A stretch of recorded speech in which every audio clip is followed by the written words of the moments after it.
thank you so much for the opportunity to talk to you. Honestly, just the opportunity to talk in general about this subject is awesome. Yeah. Have you shared much of your story? Not much, honestly. Like about 3 months ago, I started sharing my first song, I is seen that. basically, which is kind of like my story. It's more of a summarization, uh, because like, fuck, I would have to. That fucking song would be long, and it's already long. It's 6 minutes, and I'm like, fuck, Right. trying to capture people with 6 minutes out of. But I'm trying to. But yeah, that's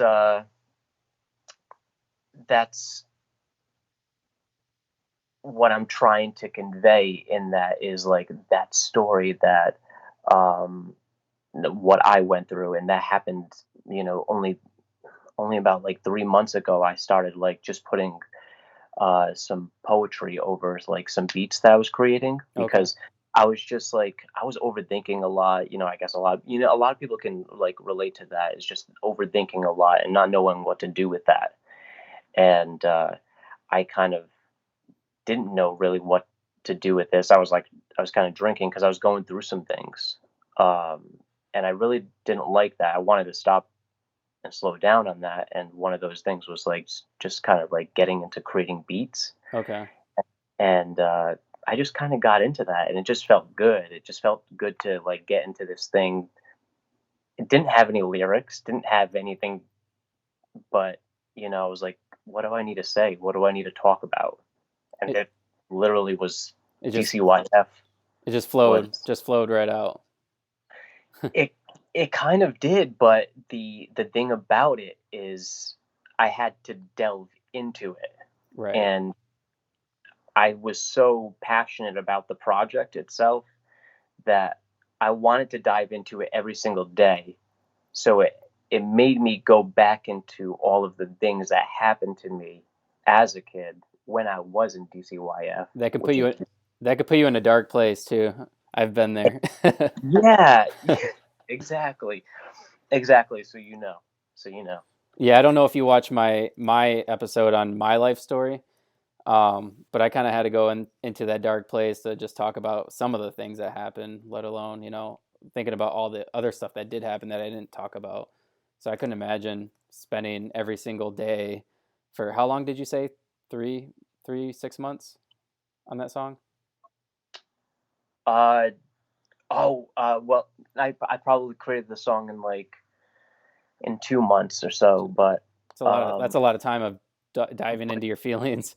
but you're right. You're right. It is a lot of time, exactly. And honestly, every time I sing it, which I do it live, um, it it it reminds me of it. But the reason why I wanted to create that piece was to throw a little sarcasm in there, throw a little bit of like, you know what? Even though I went through that, it's all good because that helped me to get to where I am today. Right.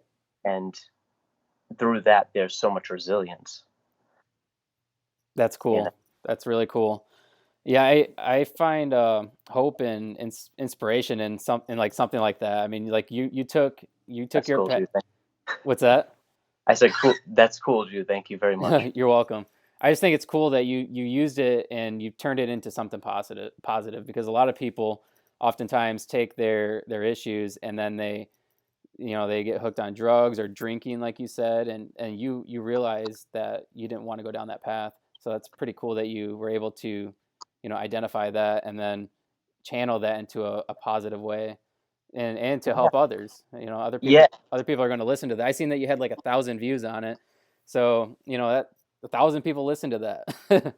I know, which is so awesome, But with the thing with people and the people's brains is like they have to, they gotta be fucking slamming Yep. something into someone's head in order for them to actually listen to it sometimes. Right. But that's all good. That's all good. That's what I'm prepared to do. I'm prepared to talk to people about this. I'm prepared to like like here we are. We're just talking about this. This is Right. awesome. And just talking about the experience in itself, and how not the idea of how depressing and how dark and deep it can be at times, but how you took that and made a flip on it, Right. and you learned something. You There's innocent kids that haven't learned the shit that you've learned. Right. They don't know the shit we know. You know what? And we'll make a flip on that. Right. You know. So that's kind of how I view it. You have to gain strength out of what seems to be life's failure sometimes. Right. Yeah, that's kind of what this whole platform that I have is all And I about. love that. And I was checking out your stuff, and I was like, yes, this is such the positivity here, though. It's awesome. Like, just wanting to build on that. Right. Well, thank you. Appreciate it. So what's the Yeah. feedback been about, on your song? Like you said, you sing it live. What's that like? How do other people respond to it? Well, it was surprising at first, because the first time I really performed it live was during an open mic night, and there was just kind of like an older crowd there. Okay. So, you know, like as coming from like a rap point of view, like a rap artist with an older crowd, baby boomer. I didn't know how it was gonna really mesh with them. Right. Um, but once they really heard the message of what I was saying and how passionately I was delivering it to them, they kind of understood where I was coming from, and they were like, "Damn!" And by the end of it, they were actually banging their bongos to it, and they were going with me. I was like, "Holy shit! Are you more into this than I am?" That's cool. That's real cool. Yeah. I turn off this fan because I'm getting chilly.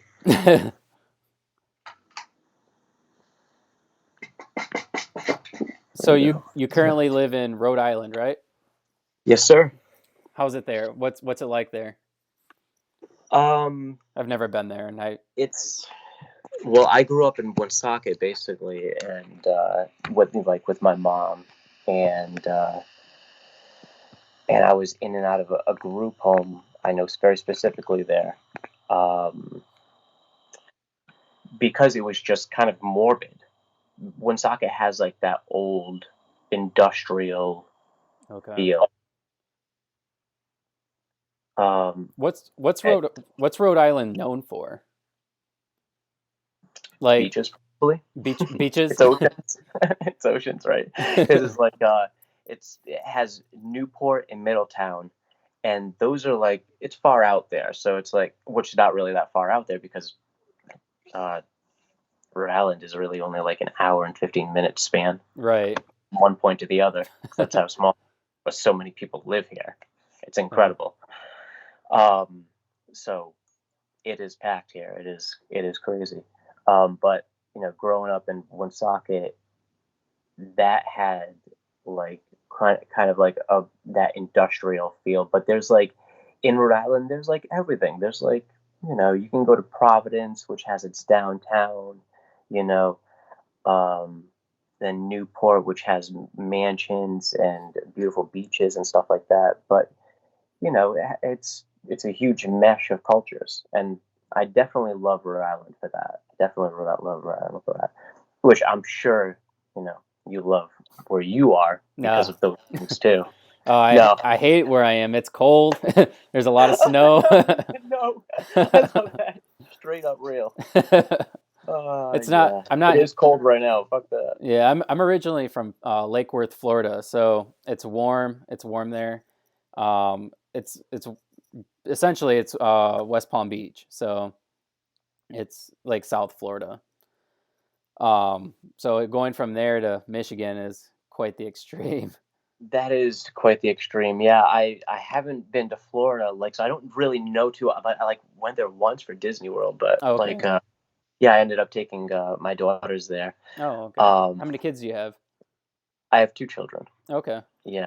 Um, yeah, one's 10 and one's 6, Okay. and they're literally just they've helped me grow as a person. That's how incredible little people are. Oh, they change you. Yeah, they really do. They really do. It's amazing because you see how you influence them as they're growing because you see some of the tendencies. So you Yeah. grow from that. You're like, oh my gosh, that's what I'm doing too. Wow. Uh, but not only that, but like you're learning from them and their tendencies and some of the things that they're doing, some of the good things that they're doing, Yeah. some of the bad things, but it's truly amazing. It It is being a yeah, parent. I love that. it is. It's truly amazing. Um, so all right, so you have two kids, 10 and 6, two daughters, right? Yes, And sir. you work in carpentry. Yes, yes. I currently work in carpentry. Okay. What's your main thing that you work on? Like what do you do? My main thing is music. I just focus on music. I Okay. after work, that's basically what I do. If I'm not spending time with my children, then I'm basically spending time on my main music and um, trying to work on new songs. I'm trying to push out a song every single month this year Oh wow. because I just started. Uh, I just put out DCYF in December, so I really tried creating a strategy for myself this year. So that's what I'm trying to do. So that's why I just put out the signs, and then at the beginning of March, I'm putting out "Taking to the Streets." Oh cool. Uh, What's but that about? "Taking to the Streets" is basically the reason why I'm taking my music to the streets. It's Oh, okay. like you know, I, all these feelings that are within me, I need to express them. I need to talk about some of the things that are going on. I need to, enlighten some people too, because some of the media, some of the shit that we listen to now on the radio, some of the poo poo music we have is ooh, oh my god, we need better messages. Is what I mean by Right. that. You know what I Right. mean? So that's kind of how I feel. So that's my whole initiative is taken to the streets, and the song that I just put out, which is the signs. The signs is about listening to those signs that are kind of within you. Like there's everyday signs that like you kind of ignore sometimes because you're way too busy. Like, but you know something's pulling towards you. Whatever it is, it doesn't matter for me. It was sitting down and just like being with myself and giving myself the time to like dive into my own poetry, and that's what that was. Um, but so I felt like I had to just create that song, and that song is like a hype song. So I Right. love that song for that reason because it just kind of gets you hyped. But yeah, so that's sort of my strategy is doing sort of those things is just is working hard this year. That's what I'm trying to do. So you're doing it essentially for your self gratification. You're not putting it out there. You're not trying to get rich off of it. I mean, I'm sure No, you hope one day that you will be. I think But I really feel like success will happen yeah, because anyone who really believes in themselves and really follows what they want to do and really is good at it, hmm people see that they're like, oh shoot, this dude's been doing it for he's believes he I believe in this. This right. is this is some good stuff. Yeah, So success is pretty relative. regard it Success is pretty relative, you know. exactly. As So long as I'm moving people, that's what I want to do. I right. want to move people. I don't have to be like uber rich, but I do want to be successful and Yeah. you know and make some good money, definitely. Yeah, as long as you're passionate about it, which you seem to Of be. course. Well, So, the thing was like I sat down and one of the biggest things about me is this point right here is like I sat down in my car and this was after like the drinking stuff. I was like I slowed down on the drinking a little bit because I knew that I was getting sloppy and stuff. So I just needed to like slow down on that and just focus on the beats. And then that's when I started creating the lyrics. And then from there, it all developed just because I didn't put the pressure on myself of saying, I need to do this because I want to be rich. right. I need to do this because I want everyone to hear this. I need to do this because I need to feel this. I need You're doing to it for a purpose. exactly. I'm doing it for myself. And you Right. know what? There's those times where you have to be doing things for yourself because if you're not doing things for yourself, then you can't be doing things for other people because you're not helping yourself. You're not. you're not loving yourself too. Yep, I agree. Wow. So kind of talk about your drinking a little bit and why you were drinking so much. Was it because of your past? Yeah, yeah, definitely. I had gotten divorced from my wife shortly before that, like a year to 2 years.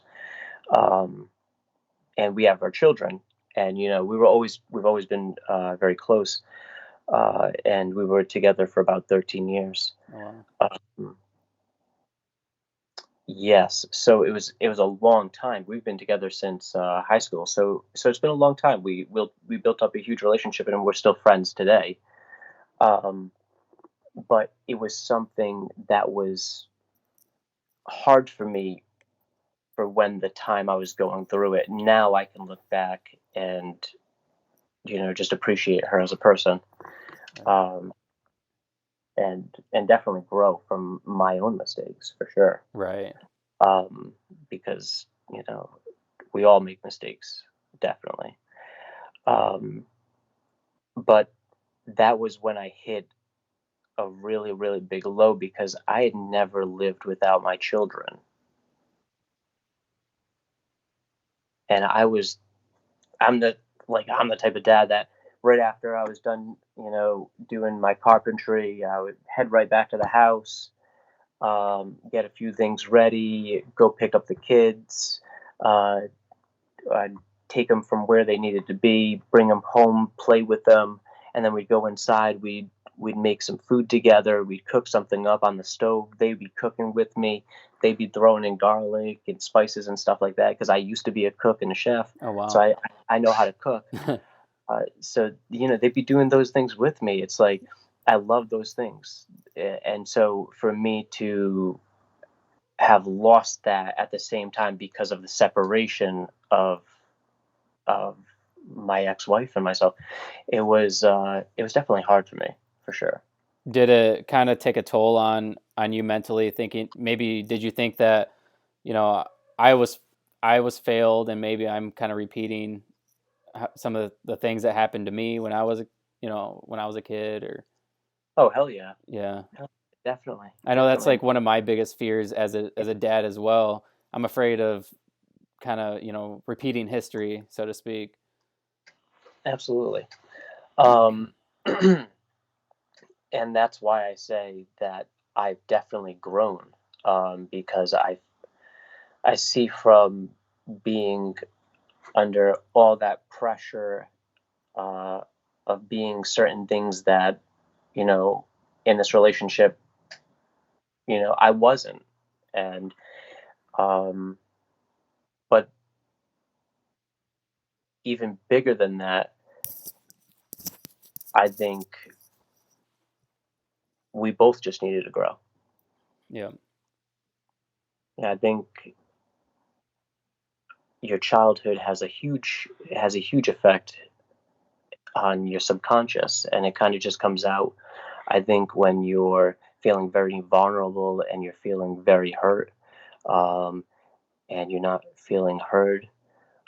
So those things come out strong, uh, and they're kind of like your defense mechanisms, but they don't really work. They're not really Right. defense mechanisms. Right. Um, so yeah, and then of course, you have to apologize for those things afterwards, and then after you've apologized, 20,000 times, there's a certain amount of shame that builds up. You know Yeah. what I mean? Um, and so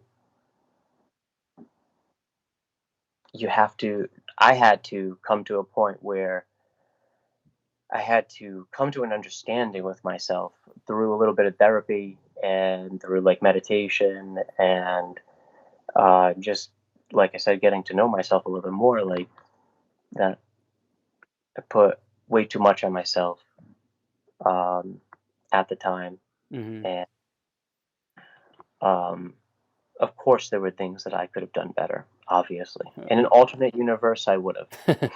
You know what I mean? Right. But yeah. Okay. Well, with that being said, would you mind talking a little bit about your childhood and you said you were born and raised, kind of raised, in Rhode Island, right? Yes, Eh, yes. I was born and raised in Rhode Island, basically, uh, in a few foster homes when I was like between 1 and 2, and then with my aunt, uh, and some relatives, and then back with my mom, group homes. But like very small placement with my mom because she had just a severe drug addiction, and regardless of if she loved us or not, she had this severe drug addiction. right. So she needed to get what she needed to get, and Was she getting help for it, or? it seemed that way at the time as a kid, and when she would tell me those things, of course, as a child, I would definitely believe her, and I would want to believe her. Right.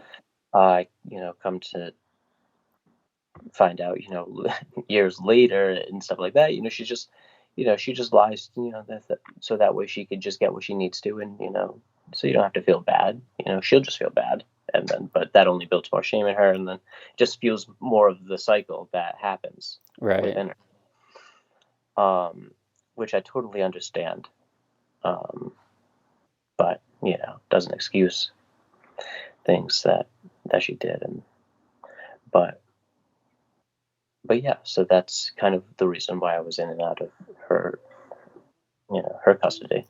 Okay. And you were in and out of group homes from the age, what ages again?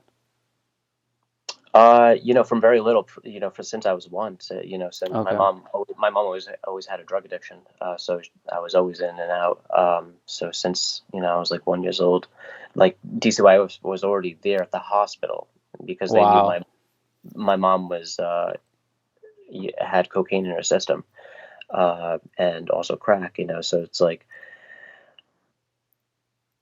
she was already they already had their eye on her. And you aged out, right? I In aged out.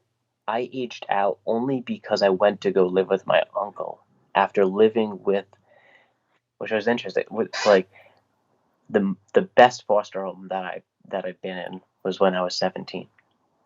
of course. It's 17. It was, of course, towards the end, right? It's what it feels like.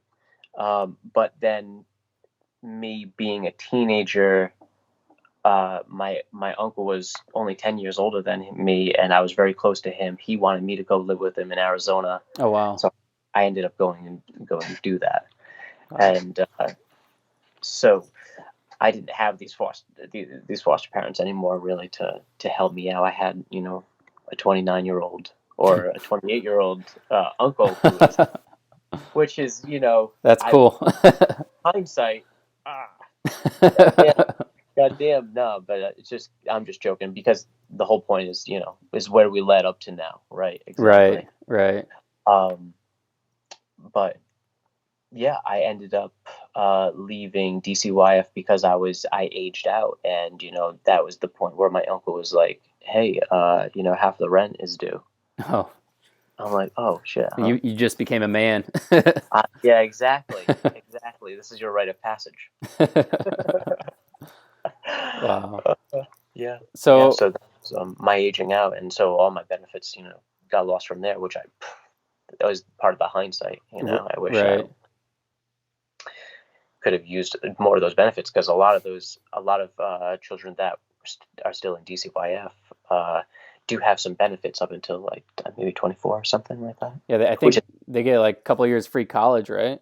which is fantastic. That's excellent. Yep, Like because they do need that. They do need that. More children need that. I agree. So Yeah, and so it's different for every state as well. Like Michigan, I think you get a couple years free college. I've read on that Facebook site that other states they don't have anything. So I don't know. It's kind of crazy. It's kind of crazy yeah, how different it is everywhere. well, yeah, because you have so many. You have two different ideals. That's how Right. political we are as a country. Yep.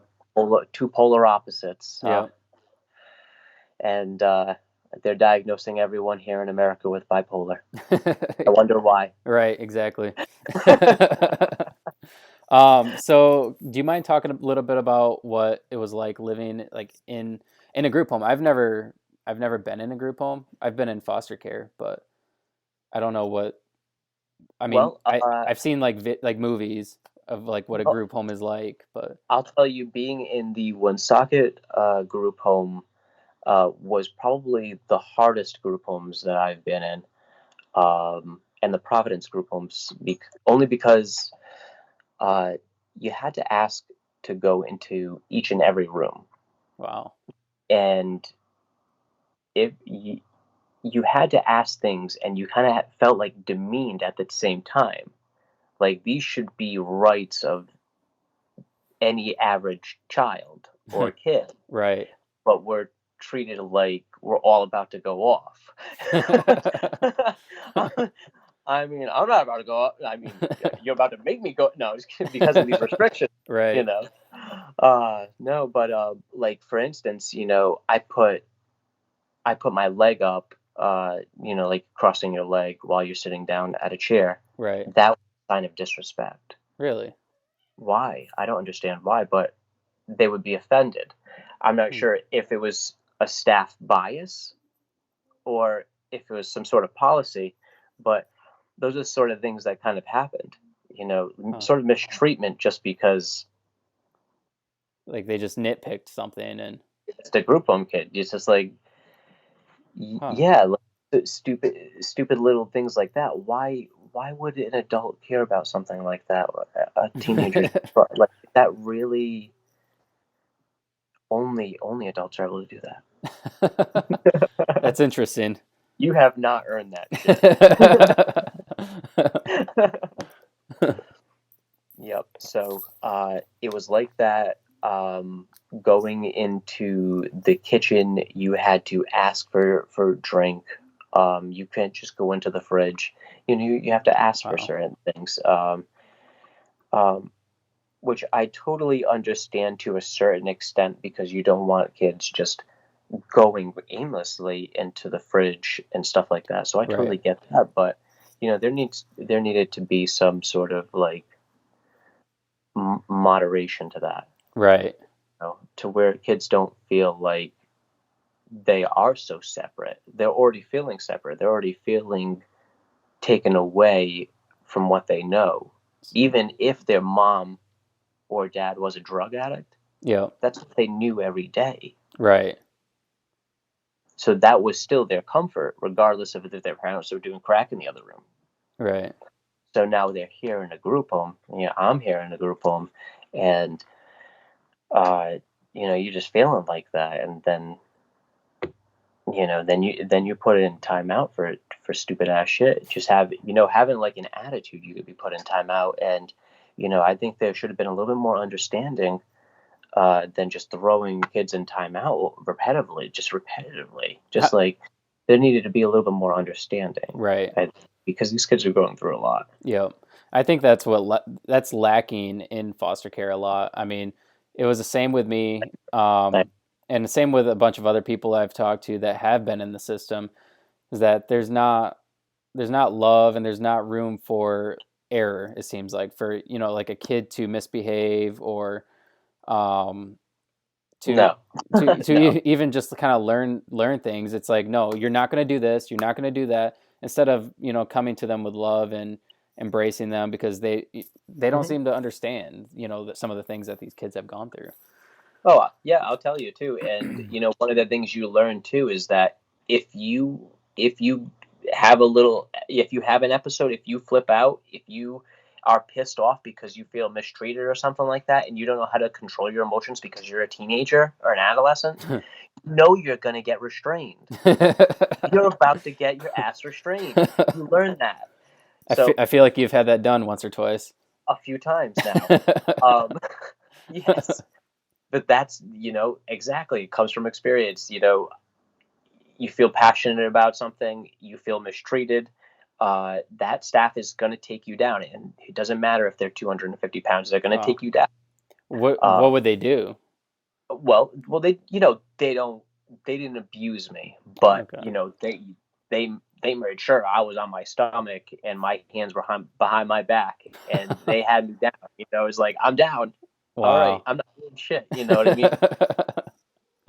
which only made me more pissed off at the time, because it's like I'm already pissed off. Now you just fucking you just threw me to the ground. Just wait till next time. Oh shit! Yeah, wait 15 years. I'm coming back for you. No, no, I definitely. I'm just kidding. I definitely have respect for some of the staff, and that's actually more towards the other end of the group homes that I was going to, because when I was in this Woonsocket group home, I kept on hearing about Middletown group homes, and that was when I was talking to you earlier about Middletown and Newport next to the ocean. Okay. Just nicer things over there. Mm-hmm. It's just a nicer area. More white people. Wink, wink. You know what I mean? Right. Just kidding. But seriously, it's just a different demographic over there. And Right. so when you went over to Newport and Middletown group homes, they were quite different. They had building systems where um, you could build on trust. Like, you did certain things and you just build on trust, and then you could do more things from there, and then you build on more trust. And so that was something definitely new to me, like, because uh, it was really freeing for me, because as a kid growing up with my mom didn't give a fuck what I was doing, where I was, really. I mean, she loved me, but she wasn't taking care of me. Right. You know what I mean? Yeah. Um, so I had to take care of my little brother and myself. Um, but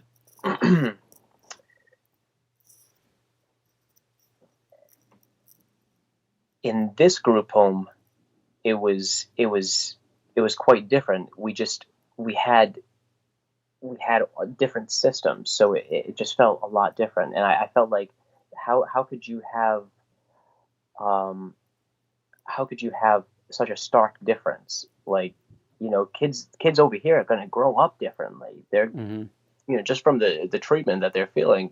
And over here, like, yeah, I had to do criminal background investigation checks for my friends, which was totally awkward. Like, hey, What? oh, you want me to come over to your house? Oh yeah, you don't mind if I do just a criminal background investigation check on your family? You don't mind that, right? Wow. Okay, cool. So, but yeah, some were chill enough to be like, yeah, heck yeah, like my parents are fine, And uh, so I had that sort of freedom, because like I was saying, when I was with my mom and I had my little brother with me, I had that freedom to be able to go places and do things. So it was kind of freeing. It was better. Right. So I'd love to see more group homes doing more building on trust, and you know working towards other things, which I don't think that this group home was good at.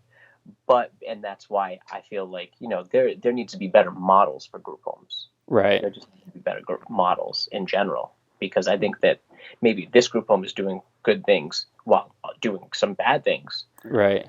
while another group home might be doing some of the other good things, but doing, so they can all learn from each other. Maybe Right. there's systems like this that. And it'll create more opportunities for kids, and honestly just make better human beings, because I mean you're Exactly. you're you're lucky.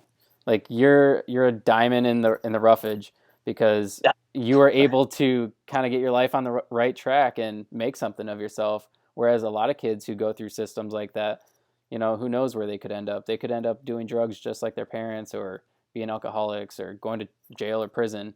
you know Yeah. History repeats itself, and I think bad leadership essentially is what it is. These it's just terrible leadership. I totally agree with you. I totally agree with you. Well, I mean, it could start from the top down, honestly, as far as our culture goes, the way that businesses run in America, to just the people at the top, even lower, but just the people at the top that are managing things. Right. we need people that are passionate about the things that they're managing. Right. If you have somebody that's not passionate about the FDA, Hmm. not passionate about quality food going to all people, Right. you're not going to have an FDA that really cares that much. Right. Yeah, you'll have Yeah, people dying. exactly. I mean, there are obviously so many examples of this which exist Right. all in America, and I think that's it is definitely part of a cultural change. I think we need to be more aware of the things that we're doing. Right. For sure. So how many kids would there roughly be in a group home with you at a time?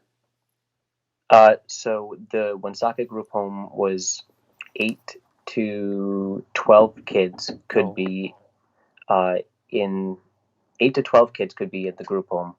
But over towards the Newport and Middletown one, uh, that could be 4 to 6. It would be less. It would be a okay. little bit, it's a little bit less because it's just more of like they kind of structured it like a little household, Okay. if So you will. so you would Yes, have I am. Yep. Thank you so much. Sorry about um so you would have like would you have like a foster mom or dad? What was it like there? Would you have like some sort of upper management running the that. place? What? You say, I love that. Like, what if they like a little simulation of a mom and a dad? I love that. Oh, that'd be cute. No, but they they had just some staff that would come in. So there would be staff Okay. that would be there for like 2.5 to 3 days, and then another staff would be there for a consecutive 3 days. Oh, Uh, okay. and so they would do shifts like that. So you would definitely become very familiar with the staff because they were there for such a time. Like so, for me when I did leave the group home, um, I did look up to those people for support afterwards. But Uh, you probably never really had like the mom or dad like type relationship with no, anybody. no, exactly. I didn't have really a dad. I didn't know my dad. Uh, I just met my dad about 2 years ago, Oh but wow. How'd you meet him? I met him from my ex-wife. My ex-wife was uh, just she's a very good friend of mine. So uh, we know each other very well. But she was very curious, and this was towards the middle of our relationship. She was really curious to who this dude was, and she knew who his name was and everything. And she just kind of looked him up and reached out to him, and he seemed cool. And I took it slow from there. It was this awkward thing. Like I can't Yeah. just like start loving someone that I don't know. I can't like my dad. Like who the fuck's this dude? I get Like, that. oh, you're my dad. Okay, I don't know. What? Um, but yeah, so it's something that has to be built on, but that's something else, you know. But Yeah. yeah, I didn't have those people in my life. Is like what you were saying. Yeah. So I definitely looked up to those people as like adult role models. Like I always felt like when I was in the group homes, I always like sat with the staff and the dog. I like just because kids like were always really immature and shit like that. Yeah, It's I was really I was always way more mature than most kids my age too, and I think it was probably due to a lot of the stuff I had gone through. So I'm assuming yeah. it's probably the same for you because you said you were Yes, we share the responsible. same trauma. You said you're responsible for your younger brother, so that kind of put like a sense of responsibility on your shoulders. Yeah, for sure, definitely. I had a huge sense of responsibility on my shoulders because I had to feed him. Like when I went out with my friends to walk around the city, uh, you know, at 9, 10, 11, whatever, Wow. 12, um, I would be taking my younger brother, and he's 7 years younger than me. Wow. Insane. And you were That's 9, 10, 11? yes, exactly. Wow. So that means he's 3 years old, 4 years old, Yeah. and I can't even imagine my children doing that. I can't imagine. That's wild. That's so wild. Oh my god, that's like out of this realm. That's like, That is fuck crazy. that. That I is like crazy. That is crazy. so just to think my mom was like on drugs doing things like that and we were doing that, like what the hell's going on, That and obviously I'm not the only kid that's happening to right now, obviously. right. So many kids are going through those things, Yeah. so it's fucking it's hard. They Yeah. need the support. Yeah. And why, when they do get put in the placement of being in a foster home or a group home, they need the fucking right care. Right. Yeah. Yeah, that's why like people sharing their stories like you are important, so kids, that are in the system who feel like that there's not hope or feel like that they're the only ones going through what they're going through. They hear something like your story, then they'll know like I'll be okay. I can make it. He made it. I can make it. Definitely, I want people to know that. I want, like, that's what my music's all about, is like, and that's what my message mainly is all about. Um, and I feel like I'm doing this a lot because there's not too many good messages out there. There's Like not. there's not, like, mainstream too, like poppy stuff. Like, do I have to do shit like that? Because I want to spread a good message, you know. Like, okay, sure, I'll create a good beat that's poppy too, Right. and do stuff like that too, because I don't mind getting into that realm, because I'll do any music, if I can just spread a message across that will help someone in the process, Right. you know. And each one of my songs is going to be a different message. It's going to, but they all probably a meshing of, Of things that you've uh, gone through. yeah, Yeah. exactly. So yeah, I mean, like DCYF, that's basically, bam, that's about the group homes. That's about leaving my mom. That's about leaving all that I know, pick up and drop me and go, you know. Hmm.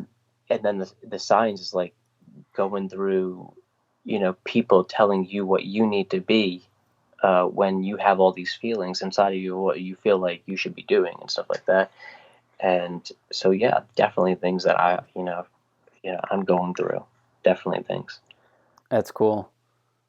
Well, I've really enjoyed hearing your story, man, and I love that I've thing. I love your cat just popped up in the oh background yeah. there. I love that. Sorry about that. My cats. No, They that's they amazing, think dude. they rule the place. I wish I had an animal just pop up just out of nowhere. What's up? No, that's awesome. I've had such a good time just talking with you about what I've gone through, and kind of just like spreading a message here, spreading a message, because I think, like, I love your message of what you're doing, and that's why I was like, I gotta hop on this shit. Well, Um, yeah, I don't be- remember if I reached out to you or you reached out to me. I Uh, saw your post. I think I saw your post, and I was like, wow, I really like that. I don't know if you saw my post about DCYF. I'm not sure, but I think I might have shared DCYF with you or something like yeah, that. I'm not really sure. you did. You sent it to me, and I checked it out. Um, but Well, yeah, thank you very, very much for taking the time to do that. I really appreciate oh it. yeah, no problem, man. I wanted to see what you're all about. um, I so appreciate that. I'm going to share it on all my platforms, on Facebook, all social media platforms. So You're the man, dude. I'll That's even awesome. put a link across the screen so people can go and see when they watch this. So Dude, I super appreciate that yeah, so no very much. problem. I I, really do. I I enjoy the message that you're putting out, and it's a positive one. I mean, how could I not share it? So Dude, I'm honestly just happy you're feeling the vibe. I'm honestly just happy that you are on the same wavelength as me, that people yeah, like you are doing shit like this, so right. We have to.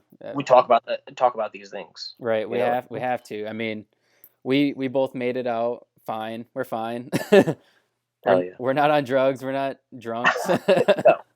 So, we have I feel like an obligation to help other people. At least I do. I feel like I have an obligation to share my story and I feel you. help I feel you. others. At first for me, what it was helping myself Right. come to understanding more of myself, and then through that, I was like, oh shoot, I have something here. I need to spread a little bit of a message here. I do need to just talk about these things because it's the big things to talk about. You Yeah. know, Yeah. and, I mean, it's heavy. It's heavy stuff, it's heavy but stuff. Exactly, it's but heavy. But thank you so much, dude. yeah, Thank you so much you're welcome. uh, for even reaching out to me, talking to me, and giving me your time right now. Yeah, no problem, man. I really appreciate it. And if I'm ever in Rhode Island, I'll hit you up. Yes, please, dude. That would I be will. awesome to chill. All right, man. Well, All right. I'm going to send you a message after this, and because I want to send you some stuff. So, Okay. Awesome. Perfect. all right, man. Well, you All right, have a brother. good night. You have yourself a good night too, bro. All right, thanks for coming on. I'll talk to you soon. All right, bye. Bye, bro.